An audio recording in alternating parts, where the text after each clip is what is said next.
So this is your daughter? Yeah, this is my daughter, Lima. They've been told to be on their best behaviour. It's a huge day for their father, Nazir Ahmad Muslim. And today I'm meeting my commanding officer after 10 years. So this is a very good moment for me. I can't explain it. You excited? I'm very excited, very excited. That commanding officer was Colonel Oliver Lee. Mr. Muslim served alongside him as an interpreter in Afghanistan.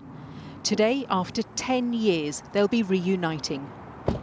I hold him in the very highest regard, and I'm thrilled that he's here. And I'm so much looking forward to seeing him today. Brilliant. Should we go and meet him? Yeah, I'm looking forward to it.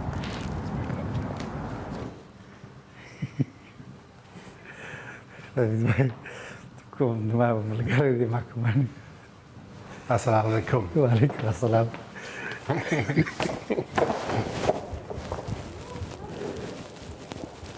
Very, very good to see you in my country. Very good to see you, sir. It's a pleasure to find you here. It's my pleasure. I can't explain my expressions. No, I can't quite explain mine either.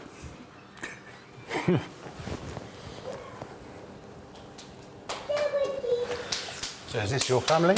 This is my family. Mr. Muslim and his family arrived in Britain 4 weeks ago, having escaped the chaos in Kabul. The family received relentless death threats, targeted because of his work for the British. We were given phone calls that we will kill you, even we will harm you children. They were chasing me, they were looking for me, where am I? And my children, they were asking me every time why we are changing the location, why we are not going properly to school. We just hoped and prayed and crossed our fingers that, you know, he and his family would make it through, and so they did. But we shouldn't forget that there are many who didn't. And how does that make you feel? It makes today bittersweet. It angers me that there are those left behind who should also be here. Just how many have been left behind, the British government has admitted it can't be sure. Some estimate it to be as many as 9,000 people. I think it's been shameful. There was no need for it to be handled strategically or indeed tactically with an adequate amount of foresight, had there been, in the way that it has been. There are some people who say that you shouldn't be trying to leave Afghanistan, that people should stay there and fight. What do you say to them? People say that don't flee from Afghanistan. Is there any guarantee?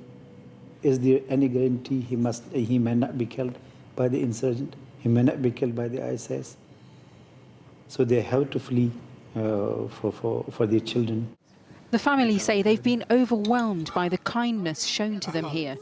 Despite their fears for those left behind, they're now looking to their children's futures. I told them that one day we will leave for a better place. When we left Afghanistan that day, I was crying. I was in shock because I was leaving my country, but in the same time, I was happy for my children that they will have a brighter future.